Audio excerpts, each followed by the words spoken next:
नमस्कार दोस्तों, मेरा नाम ज्ञानेश्वर है और आपने देखना शुरू कर दिया है खबरों के पीछे। रात 9 बजे एक नई कहानी लेकर हम आपके सामने हाजिर होते हैं। अपराध की दुनिया की कई कही अनकही कहानियों में से एक कहानी हम आपके साथ साझा करते हैं। तो देखिए, आज खबरों के पीछे का एपिसोड नंबर है 457 और आज हम एक कहानी आपको सुनाने जा रहे हैं। बहुत ही दर्दनाक कहानी है। वह कहानी है एक नरसंहार की। देखिए, जब नरसंहार की चर्चा होती है और बिहार की चर्चा होती है तो मैं ये कभी नहीं कहता कि इसकी शुरुआत लालू यादव के कार्यकाल में हुई।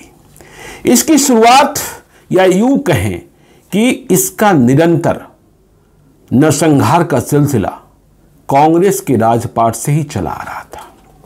आज आपको हम कहानी सुनाने जा रहे हैं। जब भी नरसंहार की कहानियों की बात होती है तो औरंगाबाद के दलेलचक बघौरा का जिक्र जरूर आता है।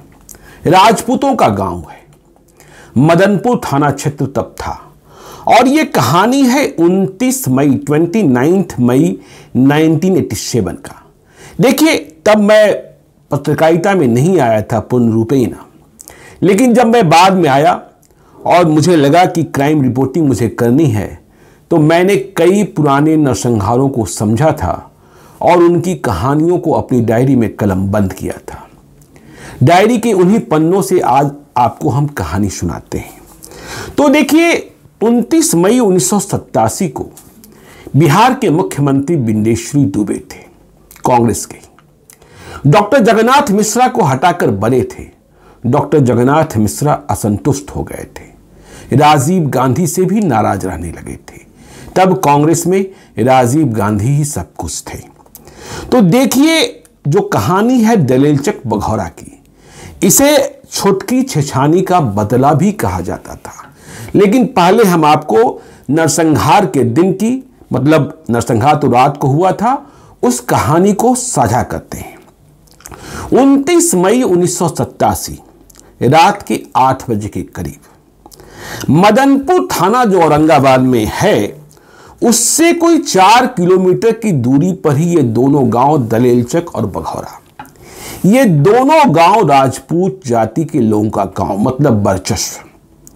तो यहां 29 मई 1987 की रात करीब 8 बजे 700 लोगों की संख्या में, सोचिए कितने लोग जमा होते थे नरसंहार करने के लिए। ये एमसीसी वाले थे और इनका संघर्ष चल रहा था, हिंसक संघर्ष चल रहा था बड़ी जाति के लोगों से। तो 700 की संख्या में लोग, हथियारबंद लोग, बिल्कुल जुलूस की शक्ल में नारा लगाते हुए छोटकी छेछानी का बदला लेकर रहेंगे, घुस जाते हैं दलेलचक बघौरा में। 2 गांव, और दोनों ही गांवों में घुसते ही इनकी हिंसक कार्रवाई शुरू हो जाती है। गांव में ऐलान किया जाता है कि जो लोग भी हैं वे बचेंगे नहीं, सभी के सभी मार दिए जाएंगे। जैसे ही ये गांव के करीब पहुंचते हैं, हंगामा शुरू होता है। कुछ लोग भागने की कोशिश करते हैं, लेकिन भाग कहां कोई पाता, इतनी बड़ी संख्या में लोग आए। तो देखिए, उस रात सरकारी आंकड़ा तो पहले कहा गया कि 41 लोगों को ही मारा गया, मतलब 41 लोगों का नरसंहार हुआ, जिनमें 16 बच्चे थे। सोचिए, 10 महिलाएं थीं, 15 पुरुष थे, एक 2.5 साल का बच्चा भी था, 70 बरस के बूढ़े भी थे और 85 वर्ष की बूढ़ी माता भी थी। कोई 7 ऐसे परिवार थे जिनका पूरा परिवार साफ कर दिया गया था। और कैसे 700 की संख्या में आए इन उग्रवादियों ने, एमसीसी के नक्सलियों ने पहले उन लोगों को पकड़ा जो घरों से बाहर निकलकर भाग रहे थे, और पकड़े जाने के बाद उनके दोनों हाथ पीठ की ओर बांध दिए और फिर सभी के सभी का गर्दन नृशंसता के साथ रीत दिया। वहीं मौत दे दी गई। और जब इसके बाद भी इन्हें सुकून नहीं हुआ, इन्हें लगा कि अभी और तांडव करना है, तो जो महिलाएं घरों के भीतर रह गई थी, बच्चे घरों के भीतर रह गए थे, तो घरों में आग लगा दी गई ताकि घर के भीतर जो लोग हैं वो घर के भीतर ही जलकर मर जाए, सुहा हो जाए। कुछ ऐसे लोग भी थे जिन्हें जलते हुए घरों में फेंक दिया गया। देखिए, यदि हम परिवारों की बात करें, मैं अपनी डायरी के पन्नों को पलटता हूं, लाल डायरी के पन्नों को, बहुत ही दुखद है। तो दलेलचक में गंगादेव सिंह, धनेश्वर सिंह, राजेश्वर सिंह का परिवार, और बघौरा में राम अधीर सिंह, कामता सिंह, गया सिंह और लखन सिंह का परिवार, इन परिवारों पर ही सबसे ज्यादा जुल्म हुआ था। हमने आपको बताया कि संख्या बाद में बढ़कर 54 हो गई थी और 8 बजे रात को घुसे नक्सली रात 10 बजे तक तांडव मचा रहे थे, लेकिन 4 किलोमीटर दूर बैठी पुलिस नहीं आई थी। मदनपुर थाने की पुलिस हिम्मत नहीं थी। आगे आपको हम बताएंगे इसी कहानी में कि कैसे पुलिस को सूचना थी, फिर भी पुलिस ने कोई एहतियाती कदम नहीं उठाए थे। तो 10 बजे ये उग्रवादी नक्सली 54 लोगों की हत्या करने के बाद फिर से जय जयकार, अपना जय जयकार करते हुए बदला ले लिया का नारा लगाते हुए निकल गए थे। देखिए, इन परिवारों में एक बच्चा, जिसे कहते हैं ना, जाको राखे साइयां मार सके न कोई, 4 वर्ष का एक बच्चा उदय प्रकाश, वह बच गया था। कैसे बच गया था? तो हुआ यह कि जब तांडव कर रहे थे नक्सली, यह बिस्तर पर सोया था, इसने हंगामा देखा तो यह बिस्तर समेत कहीं जाकर घर के भीतर ही छुप गया था। इसकी जान बच गई थी, लेकिन इसके परिवार में कई लोग। तो जब यह घटना घट गई तो इसके बाद तो आप समझ ही सकते हैं कि हंगामा तो होना ही था। पटना तक कोहराम, पटना से तब देखिए पुलिस के डायरेक्टर जनरल थे Shashi Bhushan Sahay, Lalit Vijay Singh IG law and order थे, जो बाद में सांसद भी बने, देश में मंत्री भी बने। वे सीपीएमएफ के साथ, मतलब पारा मिलिट्री फोर्स के साथ वहां के लिए दलेलचक बघौरा के लिए रवाना हुए थे। लेकिन रवानगी से क्या फायदा होना था? सरकार ने मौत की कीमत तय कर दी थी। मुख्यमंत्री बिंदेश्वर दुबे ने मृतकों के परिवार को, मतलब जो निकट सगे संबंधी बच गए थे, उन्हें प्रत्येक मृतक के बदले 10-10 हजार रुपयों के मुआवजा का ऐलान किया था। तब मौत की कीमत इतनी ही होती थी। तो 3 घंटे के बाद मदनपुर थाना क्षेत्र की पुलिस पहुंची, 4 किलोमीटर पर जो थी। इसके बाद और आपको बताएं, जिला से औरंगाबाद जिला पुलिस जो 25 किलोमीटर दूर बैठी थी, उसे भी पहुंचने में 7 घंटे लगे थे। डीएम साहब का तो कहना ही क्या, वे तो सुबह 8 बजे, अगले दिन सुबह 8 बजे पहुंचे थे।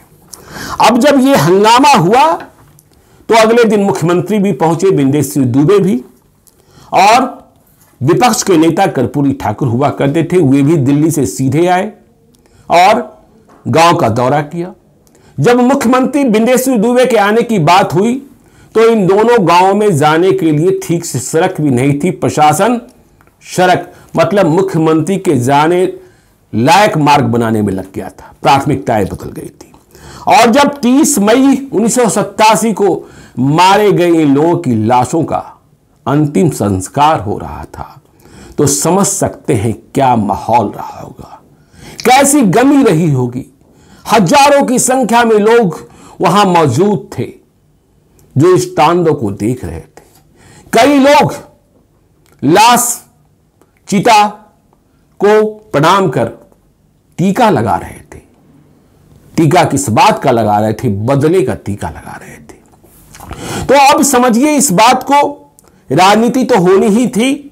डॉक्टर जगन्नाथ मिश्रा, जिनके बारे में हमने कहा कि असंतुष्ट कांग्रेसी नेता थे, वे कह रहे थे कि यह राज्य सरकार की लापरवाही का परिणाम है और राज्य सरकार, मतलब बिंदेश्वर दुबे को मुख्यमंत्री बने रहने का 1 मिनट भी अधिकार नहीं है। हम ये क्यों आपको कहना चाहते हैं कि इस नरसंहार को रोका जा सकता था, लेकिन नरसंहार को रोकने की कोशिश नहीं की गई। इसकी पृष्ठभूमि क्या थी?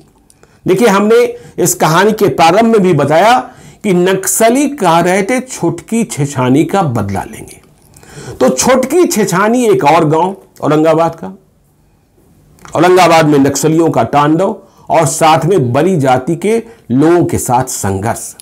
तो छोटकी छेछानी गांव में क्या हुआ था कि 19 अप्रैल 1987 को, मतलब कोई 40 दिनों पहले, सुबह मतलब दिन में ही एक राजपूत जाति के दबंग केदार सिंह की हत्या कर दी गई थी। केदार सिंह की हत्या हो गई, लोग गुस्साए, केदार सिंह भी दबंग थे। तो इसके बदले में, मतलब केदार सिंह की हत्या के बदले में 2 घंटे बाद ही मुसाफिर यादव और राधे यादव के परिवार के 7 सदस्यों की हत्या कर दी गई। इसे छोटकी छेछानी कांड कहा गया था। मुसाफिर यादव और राधे यादव को एमसीसी का समर्थक माना जाता था। तो अब यह कहा जाने लगा कि नहीं, नक्सली इसका बदला तो लेंगे ही लेंगे, और यह चर्चा खुलेआम थी। ऐसा भी नहीं कि कोई नहीं जान रहा था। नक्सलियों का ट्रेंड भी था कि वे बदला लेते हैं। देखिए, 29 मई 1987 को घटना घटती है। उसके पहले जब घटना स्थल पर लोग गए थे तो लोगों का कहना था कि मदनपुर थाना जहां है वहां एक बाजार हाट हुआ करता था। वहां 1 हफ्ता पहले नक्सलियों ने एक पर्चा बांटा था जिसमें यह लिखा हुआ था, छेछानी का बदला लेके रहेंगे, 7 का बदला 70 से लेंगे। लेकिन इसके बाद भी प्रशासन नहीं चेता था। परिणाम कितना भयावह हुआ, इस बात को आप समझ सकते हैं। तो देखिए, पृष्ठभूमि में और लापरवाही। मुख्यमंत्री बिंदेश्वरी दुबे जब पहुंचे थे तो जो मारे गए लोग थे उनके परिवार वाले कह रहे थे, जब बिंदेश्वरी दुबे और कर्पूरी ठाकुर का आगमन हुआ था, कर्पूरी ठाकुर पहले आ गए थे, बिंदेश्वरी दुबे बाद में आए थे, 1 घंटे का फासला था, तब भी गांव के उन घरों में जिनमें आग लगाई गई थी वह आग पूर्ण रूप से बुझी नहीं थी। आगों को बुझाने के लिए फायर ब्रिगेड की गाड़ियां बुलाई गई थी। समझ सकते हैं कि आग की भयावहता कितनी थी, और जब इस तरीके की आग में जिंदा लोगों को नक्सलियों ने फेंका था तो उनकी मौत किस कदर हुई होगी। तो देखिए, लोगों का गुस्सा इस बात का था कि जब छोटकी छेछानी कांड हुआ, पहले केदार सिंह की हत्या हुई 19 अप्रैल 1987 को, तो केदार सिंह की हत्या में शामिल जितने लोग थे उन्हें तो बरी कर दिया गया, मतलब उनके खिलाफ पुलिस ने कार्रवाई करने में चूक की, रिपोर्ट फाइनल कर दिया। लेकिन केदार सिंह की हत्या के बदले मुसाफिर यादव और राधे यादव के 7 लोगों की जो हत्या हुई उसमें बहुत कड़ी कार्रवाई की गई, मतलब राजपूतों पर कार्रवाई हुई, जिसका परिणाम यह रहा कि एमसीसी को लगा कि मुझे मजबूती मिली है और मौका है कि इन्हें सबक सिखाते हैं। तो सबक दलेलचक बघौरा में सिखा भी दिया गया। प्रशासन को सचेत होना इसलिए भी चाहिए था कि दलेलचक बघौरा के लोगों ने 2 दिनों पहले इस बात की सूचना पुलिस को दी थी कि गांव में हमला हो सकता है, और यह इस कारण दिख रहा था कि इस गांव के इर्द गिर्द मदनपुर थाना क्षेत्र के ही वैसे गांव जहां नक्सलियों का समर्थन था, मतलब नक्सली समर्थन पाते थे, जैसे चिरैयातार, उलनादी, लालटेनगंज, बकीलगंज, जमुनिया, चिलमी, यहां रहने वाले वैसे लोग जो स्वयं को एमसीसी का समर्थक मानते थे, वे गांव छोड़कर जा चुके थे। यह इस बात को बता रहा था कि नक्सलियों की तैयारी बड़ी है और वे इस बात के लिए भी तैयार हैं कि यदि हम किसी बड़े नरसंहार को अंजाम देंगे तो इसके बदले में तुरंत ये बड़ी जाति के लोग नरसंहार कर सकते हैं, इसलिए अपने लोगों को बचाया जाना है, इसलिए गांव छोड़कर चले गए थे। एक और बात समझिए कि जो आप कहते हैं खुफिया तंत्र कितना फेल था। 700 लोग इकट्ठा होते हैं, कहीं तो इकट्ठा हुए। 700 लोग जुलूस बनाकर चलते हैं, रात को 8 बजे दलेलचक बघौरा पहुंचते हैं और 700 लोग जमा हो, आपको पता न चले। जबकि आप तो हर बात में प्रशासन क्या करता है, 144 5 लोगों से अधिक इकट्ठा नहीं होना है, लेकिन यहां तो 700 लोग हथियार बंद और पूरी व्यवस्था के साथ कि गला कैसे रिता जाना है, घरों में आग कैसे लगाई जानी है, हत्या करने के बाद कहां जाना है, यह सारी व्यवस्था करके जाते हैं। तो देखिए, जो दलेलचक बघौरा कांड हुआ उसमें कहा गया कि इस दस्ते को जो यहां धावा बोलने आया था, उसमें एमसीसी के जो उग्रवादी लीड कर रहे थे उनके नाम लिए गए, संजय दुसाद, मनई दुसाद, दनई दुसाद, बंसी यादव और चंदू यादव। जब बिंदेश्वरी दुबे वहां पहुंचे मुख्यमंत्री के तौर पर, उनके साथ जगतानंद भी गए थे, वे भी डीजी लेवल के पुलिस पदाधिकारी। तो उन्होंने, आप समझ सकते हैं, नेता तो मातम पुरसी करते हैं, कार्रवाई की बात करते हैं और कहते हैं कि न्याय मिलेगा। न्याय मिलता है कि नहीं मिलता है यह तो आप समझते ही हैं। तो बिंदेश्वरी दुबे ने कहा कि औरंगाबाद और जहानाबाद की स्थिति को हम समझते हैं, यहां नक्सलियों का तांडव और साथ में बड़ी जातियों के साथ संघर्ष बहुत अधिक है, लगातार घटनाएं घट रही हैं, इसलिए हमने फैसला किया है। देखिए, यह घोषणा हो रही है 31 मई 1987 को कि हम जहानाबाद और औरंगाबाद को मिलाकर पुलिस रेंज बनाएंगे। आज हम 2022 में हैं, क्या जहानाबाद औरंगाबाद कभी पुलिस रेंज बना? नहीं बना ना। तो मुख्यमंत्री की घोषणाएं इसी तरीके से होती हैं, घटना स्थल पर आप कुछ भी कह दीजिए। कर्पूरी ठाकुर ने तो विपक्ष के नेता की हैसियत से जो बातें कहनी थी कि हां सरकार निकम्मी है, उन्होंने कहा ही था। अब देखिए, दलेलचक बघौरा का असर यह हुआ कि केंद्र सरकार के मंत्री बूटा सिंह भी आए थे, राजनीति बहुत गर्मा गई थी और यह बात तय थी कि अब और बड़ा नरसंहार होगा।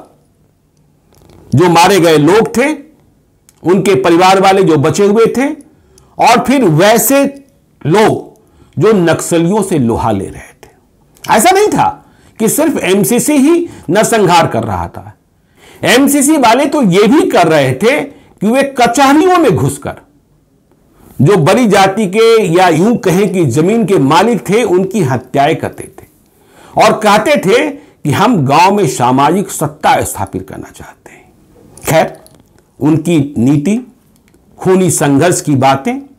तो ये दलेलचक बघौरा इतना बड़ा नरसंहार हुआ कि बिहार हिल गया था, समझ ही सकते हैं। 54 लोगों की हत्या, बच्चे भी नहीं बख्शे गए, 16 बच्चे, 10 महिलाएं, 15 पुरुष, 2.5 साल का बच्चा। तो नरसंहार चल ही रहे थे। यह तो नरसंहार जो है 2000 के बाद, या यूं कहें कि जब लोगों को बड़ा ये लगता है कि मैं क्यों ऐसी बातें करता हूं, लेकिन ये सच है कि नक्सलियों को रोकने में सरकार की भूमिका कितनी रही, लेकिन नक्सलियों को जवाब देने में रणबीर सेना की बड़ी भूमिका रही। रणबीर सेना ने यह प्रतिस्थापित किया कि यदि आप मारोगे, सरकार आपको नहीं रोकेगी तो हम मारेंगे। इसके बाद ही नरसंहार का दौर कम हुआ।